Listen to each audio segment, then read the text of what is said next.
I really want to thank the MaD organizers for making it possible for me to be here today and meet all of you. And I also want to thank Mrs. Adams, Ms. Frisbee, Mrs. Ross, Mrs. Franti, Mrs. DeVault, and Mrs. Settlemeyer. Who are these people, you may ask?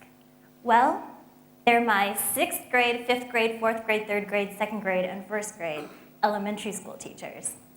And even after all of these years, their names and their faces come to my mind quickly and fill me with a sense of warmth and gratitude.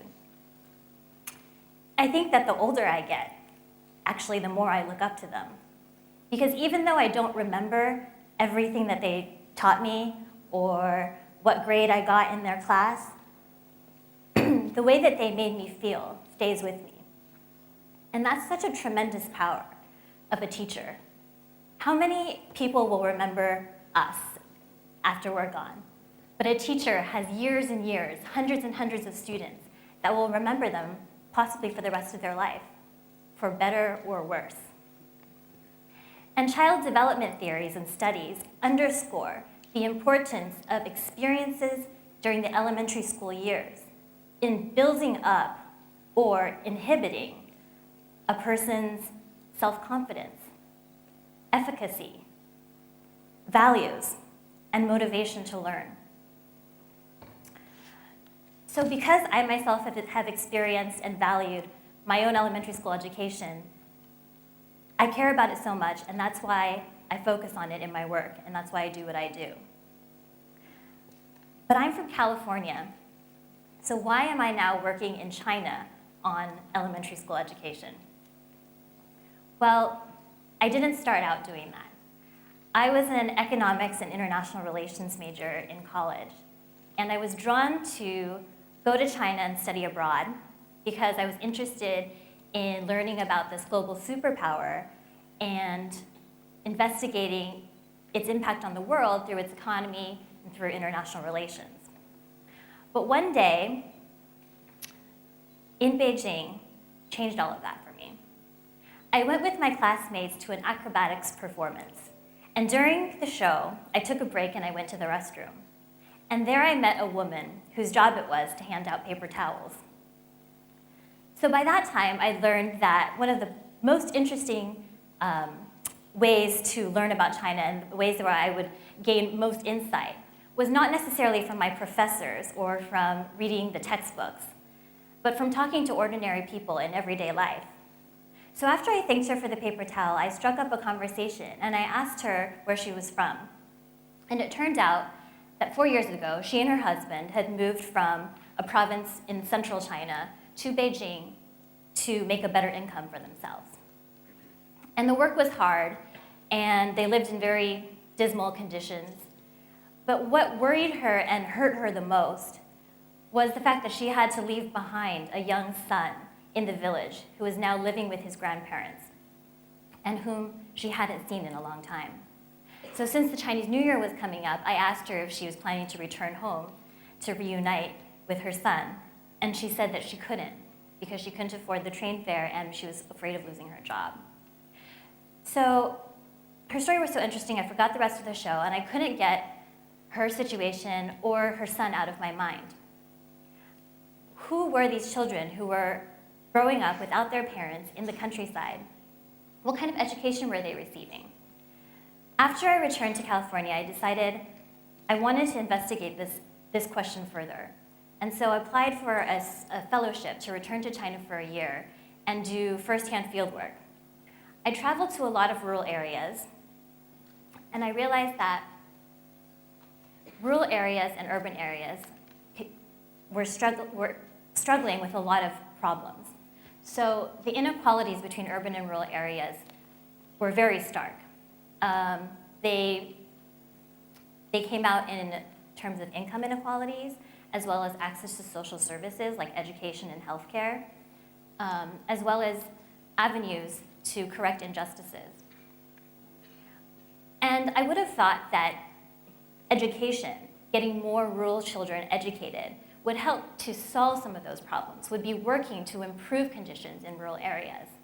But what I found as I traveled to schools and talked to parents and teachers and principals and students was that in fact, children in school had very little time to learn about the problems in their communities.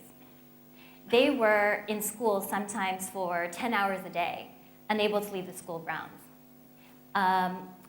Their curriculum was standardized and very much centered on urban culture and urban priorities.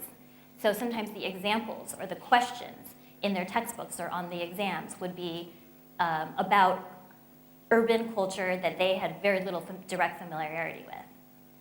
In addition, popular culture and mainstream values were preaching that an urban lifestyle was much more desirable than a rural lifestyle. And so there was very little incentive or interest on the part of students to look around them and find out what was unique, interesting, or valuable about their own hometowns, about their villages. And finally, the education system was very test-centered. So there was only one metric by which most students and teachers were judged. And this also left very little room for further exploration beyond the textbook. So I started to question whether this kind of education was really actually serving rural development or rural communities. If education was mostly helping a few of the students to advance through the system on the basis of high test scores, what about the other students? They were left behind, perhaps to drop out of school or not be able to continue on past junior high. And were they prepared for the real world? Often not. They had spent 9 years in school, studying from the textbook and passing tests, but not really learning skills that were going to help them now that they had to find a job.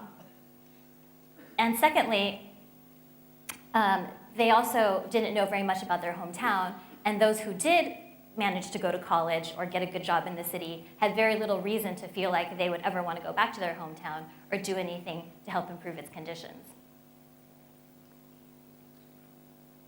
So in addition, throughout this year of fieldwork, I learned that the Chinese government and a lot of NGOs have been doing a wonderful job in improving the conditions, the hardware conditions of education, building schools, giving scholarships, and increasing access. But the question about quality of education and keeping students in school was still a big challenge. And you can see that despite different policy improvements, dropout rates were actually not necessarily falling. So together with two friends who were also doing investigation into these issues, I co-founded an organization called the Rural China Education Foundation, RCEF. And we made our mission to provide or promote education for students that prepares them to improve their own lives and communities. And how did we do this? Well, first we started to go to villages ourselves and put on summer camps to try to enrich the quality and the diversity of education that students received. But we knew that that was not enough. We were just outsiders coming for a short period of time. So we were always on the lookout for teachers local teachers who also shared these educational values and aspirations. And eventually, through a lot of patience and going out to talk to many teachers, we did fortunately come to know a few very talented individuals who then invited us to their school to work full-time with them and partner with them in experimenting with new types of rural education. So I just want to tell you about one example, Sun Laoshi. She is a native of Yongji County in Shanxi Province, and she graduated high school but was not able to go on to college. While she was in high school, her teacher hit her, and this caused her so much pain that she really wasn't motivated to study anymore. And she had very few choices after graduation, but she ended up going to become a substitute 代课老师 or substitute freelance teacher, and has been doing that for the last 20 years. But in the process, when her own daughter started first grade, and she saw that her daughter was falling behind in school, and could tell that a vicious cycle would start where her daughter would have poor grades and then be ignored or punished by the teacher and probably do worse, she decided to take matters into her own hands, and she started her own elementary school. in her home village. And she recruited a team of other freelance 代课老师 from the local area, and together they provided an education that was more well-rounded than what the other public schools in the area were doing. They had music class, they had physical education on a regular basis, and she led them out on field trips around the school and didn't keep them cooped up. This is Wang Laoshi, one of the teachers on her team. She started out as a teacher, but then went to a city near Beijing to open her own restaurant as a migrant worker. And she was making a good living, but when she would call home, she'd hear that her young son was acting up in school and misbehaving, and that his grandparents couldn't control him. So she knew, because she had been a teacher before, what that meant, and decided to close down her restaurant work and come back to her hometown to be with her son and play a big role in raising him. And fortunately, she was also hired as a teacher at this school and became a very effective reading teacher who helped us to set up a library and start extracurricular reading classes in the school.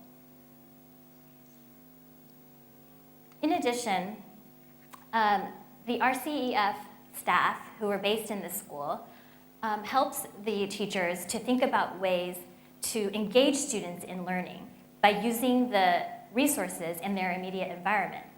So not only would the students be learning the knowledge and the skills that the regular curriculum wanted them to be learning, but they would also see its application to the real world and have fun while doing it.